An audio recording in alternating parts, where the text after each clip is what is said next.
bismillaahi raxmaan raxiim assalaamu calaykum waraxmatullaahi wabarakaatu akhyaarta qiimaha badan ee hawada naga dhegaysanaysa ay ku soo dhowaada mar kale iyo barnaamijka arrimaha dhallinyarada aan ku eegno toddobaadkiiba 2 jeer ayaad ka dhegaysataan idaacadda qaranka ee rediyo hargeysa barnaamijka toddobaadkan waxaa noogu martiya maxamed cabdi cawil oo abwalad caan ku ah maxamed waxa uu ka mid yahay dhallinyarada aqoon-yahanka ah islamarkaasina ciyaaraha kala duwan gaar ahaan kubadda cagta dhallinyaradii ugu wanaagsanayd ee dhexda ka ciyaari jirtay ayuu maxamed ka mid ahaa maxamed waxaanu kula kulannay bartamaha magaalada hargeysa waxaanu weydiinay bal inuu nooga warramo halkii uu ku dhashay halkii wax ku bartay iyo halkii iyo meelihii kala duwanaa ee uu maxamed ka soo howlgalay amaba uu shaqo ka qabtay ugu horreyn waxauu maxamed ku jawaabay sidan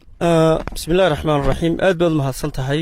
mawlid xuseen caydiid adiga iyo howlwadeennada radio hargeysaba aad baan ugu mahadnaqayaa hawsha aad qaranka u haysaana aad baan idinku bogaadinayaa adiga kolley deeso markaa sheegayo adiga meel baynu ku wada dhalanno aynu kusoo wada korno laakiinse waxaan isu sharaxayaa bal dadka aan garanaynay dhegaysanaya sidaa mawlid idiin sheegaan waxaan ahay maxamed cabdi cawil waxaan ku dhashay magaalada hargeysa dabayaaqadii 80-meeyadii kadib markii qaxoontiyadii laga soo noqday ee waddanku xoroobay ayaan dugsiga axmed guri ka bilaabay waxbarashadeedii ilaa fasalkii 8aad kadibna waxaan wareegnay dugsiga maxamed maxaa cali sidoo kale waxaan galay jaamacadda hargeysa shahaadada koowaad iyo talabaadba waxaan ka dhamaystay anugu magaalada jaamacadda hargeysa waxaan ka soo shaqeeyey dugsiyada waxbarashada hoose dhexe iyo sare muddo markaan halkaa ka shaqaynayey ayaa waxaan u wareegay hay-adaha aan dawliga ahayn ama civil society-ga waxaan la shaqeeyey hay-ada fara badan kuwo caalamiya iyo kuwo loo kalaba inta badanna waxaan ka shaqaynayey dhanka waxbarashada tababarada iyo xirfadaha waxaan ka shaqeeyey 6 gobol ee somalilanba hadda waxaan la shaqeeyaa wasaaradda waxbarashada mawlid intaas horto ay kusoo koomaysaa waxbarashadeedii iyo meelihii aan kasoo shaqeeyey waa hagaag maxamedow sidaynu wada ognahay dhallinyarada waxay ka mid yihiin dadka ugu badan ee dalkani uu leeyahay maadaamay sidaasi tahay dhallinyarada dalkeenna marka la eego xilligan iyo xilliyadii hore wax farqiyo u dhexeeya ma jiraan amaba maxay ku kala duwan yihiin ayaan ku weydiin lahaa mawlid aad baad mahadsan tahay waa su-aal muhiima way kala duwan yihiinoo xilliyadii hore waxaa jiray matalan annagu markaynu dugsiga hoose dhiganaynay dugsi dhexe muu furnayn markaynu dugsiga dhexe dhiganaynay dugsi sare muu furnayn markaynu dugsiga sare dhiganaynay ayaynu ogaanay inay jaamacadi jirto maanta laakiinse qofka marka fasalka koowaad iyo dugsiga ababinta marka la qoro ilaa iyo jaamacaddiisii baa diyaarsan waxa weeyaan jaanis aynaan markii hore haysan ayay haystaan oo aad u weyn waxay haystaan waddan dhisan bay haystaan waxay dhistaan institutions iyo xafiisyadii dowladda kala duwan bay haystaan waxay haystaan waxyaabo fara badan oo ay ku hiran karaan oo ay yoolkooda iyo mustaqbalkoodaba ay ka dhex arki karaan ayay haystaan kuwani oo aynaan inagu haysanin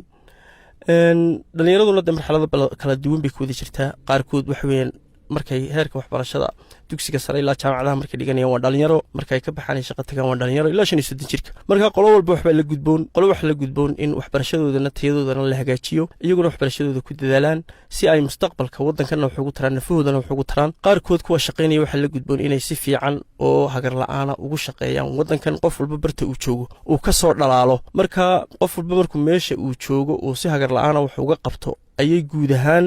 isugeynta guud ee waxtarkuna ay hagaagaysaa oo waddankuna ku horumaraya innaga lafteenu waa in loo diyaariyo waxbarashadii ku habboonayd iyo sidii looga faa'iidaysan lahaa itijaahna loo jeexo iyo meel loogu talagalay sidee bay noo anfacayaan xooggani ma iminkana laga faa'iidaysto mustaqbalkoodana la dhiso si faa'iido fara badan iyo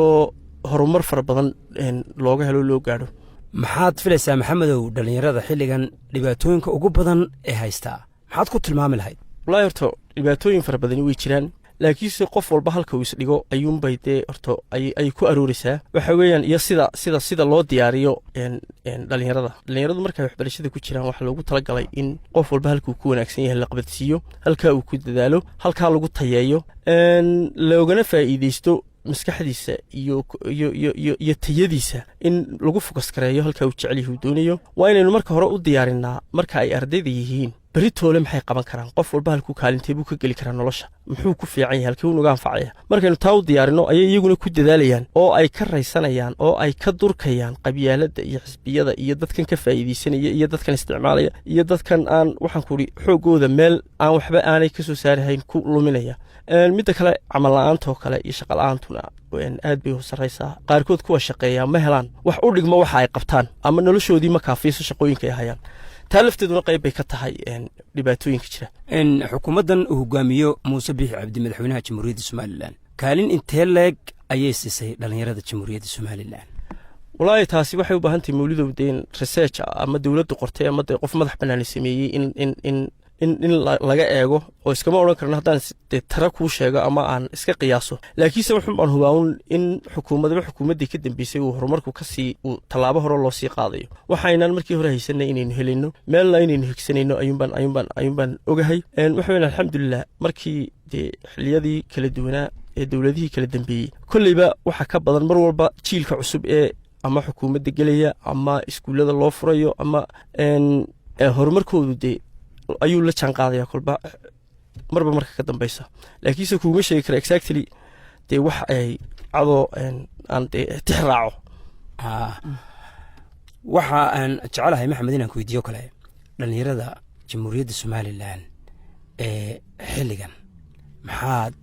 ugu badan oo aad is odhan lahayd in laga waaniyay u baahan yihiin waxay u baahan yihiin dee idaacadaha iyo tiifiyada horta waxbay hagaan iminkana waxaa nagu soo birayba dee baraha bulshada iyo social mediaha deetana dadka carruurteennii waxaa wax u dhiga dadaynaan inagu arkahayn waxa waaniya dadaynaan inagu garanahayn oo iyagu is yaqaanaan marka waxa weeyaan dee heer waynu gaari doonaa aynu ka kantaroollo maxay carruurteennu daawan karaan da' kastaaba maxay ka arki karaan social mediaha iyo warbaahinta laakiinse anigu waxaan kula talin lahaa inay ka fogaadaan waxyaabahan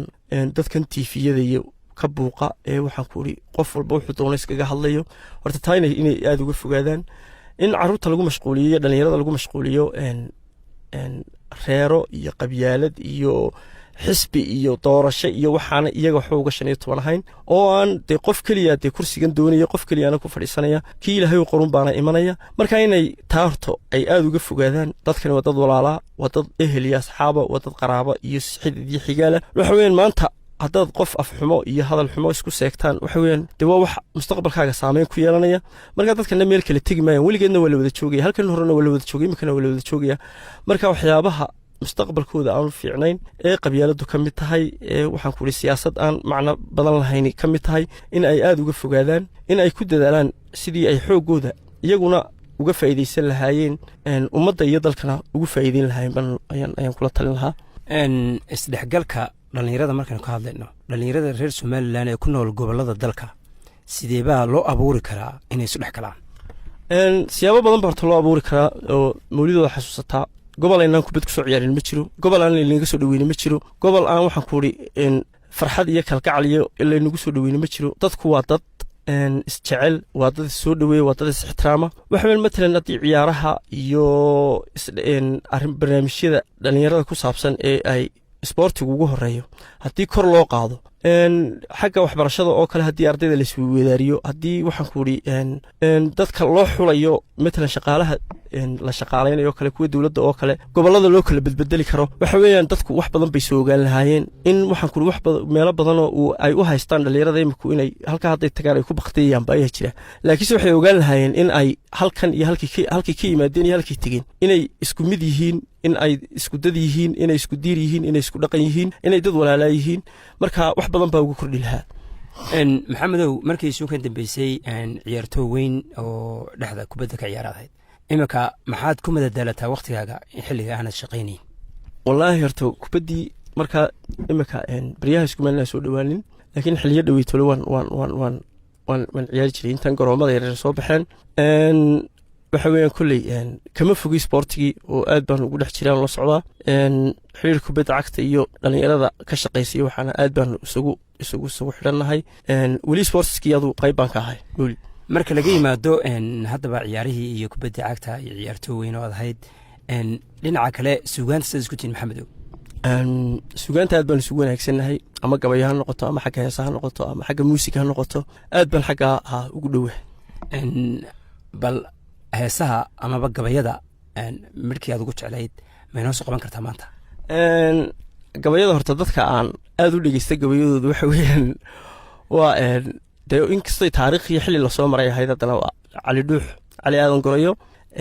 cabdigahayr cabdi iidaan waxa weeyaan gabayo dee qiimo badan oo waxaan ku uri taariikhda galay bay wada leeyihiin aadna waan u dhegeystaa waana jeclahay xagga heesahoo kaleyga heesaha maxamed saleebaan maxamed mooge maxamed axmed kuluc waan aad baan iyagana isugu wanaagsannahay waa hagaag guud ahaan barnaamijkii arrimaha dhallinyaradana intaasi ayaan toddobaadkan kusoo gabagabinayaa waxaa barnaamijka aanu kusoo dhoweynay oo marti noogu ahaa maxamed cabdi cawil oo abwalad caanku ah dib intaaynu barnaamijkan oo kale isugu imanayno dhammaantay waxaan idinku dhaafaynaa asalaamullaahi calaykum waraxmatullaahi wabarakaatu